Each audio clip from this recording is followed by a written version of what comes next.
These are poems in sequence. Work of breathing. Come and lie at the bottom of this pool. In the cool, quiet water, if you open your eyes, the waves will draw living scales of light over your skin. Wait there until your breath surprises you with the suddenness of its need. If you leave your body to thrash the water to froth while your guts turn to fire, then maybe you'll understand poetry. To bring the outside in, the diaphragm labors since the moment of birth. I can tell you, the corpses of burned out villages carry a white butterfly inside their chests. Old widows sick with whiskey and longing struggle in the oxygen tent. To be infused with air is to be bathed in life, like sunlight shining through your fingers, ruddy, translucent with blood. The tissues dark within the secret cavity of the chest are open as the sunset, desirous as a sponge. It takes more energy than we reckon.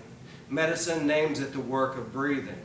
It is the metronome to all that we do, gasp and sigh, warm breath flowing over parted lips, and urgently, in the last ragged moment, measured in truth.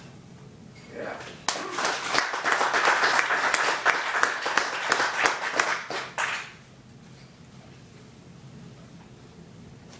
Thank you, Steve, for having this spot. I mean, seriously. Poets Hall.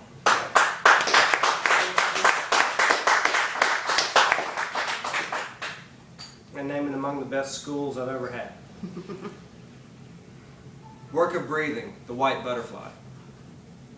The truth is that we are fragile, that we are like children's balloons on a perfect sky. A pinnacle of our science devotes itself to teaching chemicals to fly. The explosive leaps into light and gas. The atmosphere flies away in a pressure wave, concussive force at the speed of sound.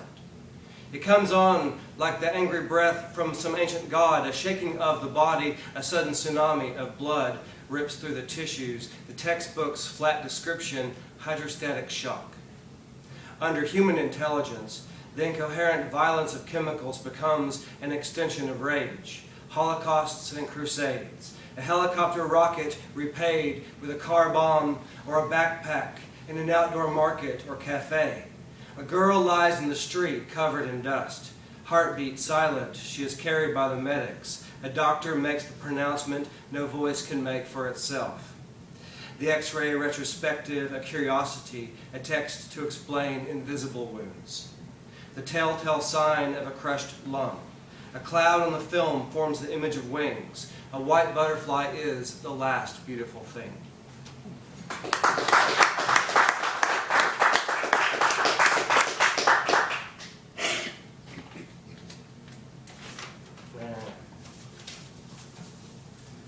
Work of breathing, the oxygen tent.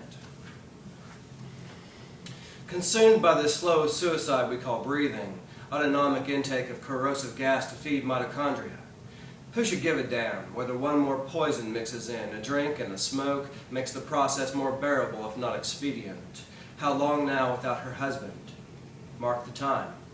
If death come not today, then she'll make some fudge and pretzels. The grandkid from college can stir it and go fetch some whiskey and malt liquor. Mark the time. She has nothing to say about the dark-haired woman sweeping a barren yard in a yellowed photo. Mark the time.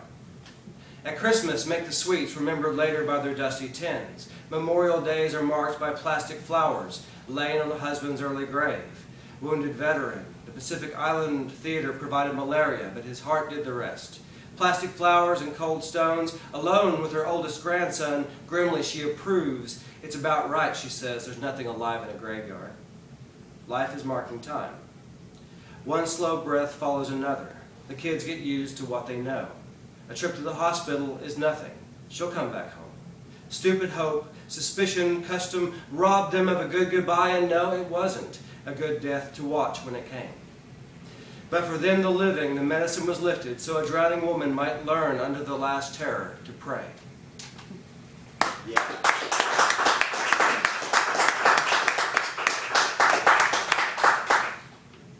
Work of breathing, closing.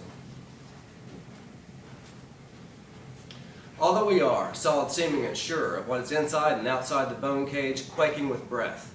Sex is closer to death than cliché will admit. It is more than the fit, the spasm, the fugue, but desire itself, pain past pleasure, the biting and clawing, the insides opening to penetration, not too different than that of a knife, because we have to touch that line, pluck the string that ties us to ourselves. Drunk, I am surprised by the mirror. I cannot see myself in my hand. What is this life suit that I am wearing? And when it fails, what then?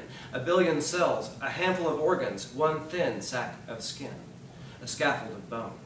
All of it is stitched together by hunger and the tide of blood, a pulse within that's really not my own. Days turn over night, night over day. The universe pivots on my cranium. Breathing separates me from the dirt. The day is important only because I see it. Vision makes our illusions solid. Each life becomes a deixis, gone down in pluperfect scum. Horrors we wage on humanity are additive, and in some, spit the bitter dust of spent uranium. Living beings are lives made of air, the heart and brain a slave to the billows in the bone cage. Breathe, and then let it go. The measured life is a poem born in the work of breathing. Yeah.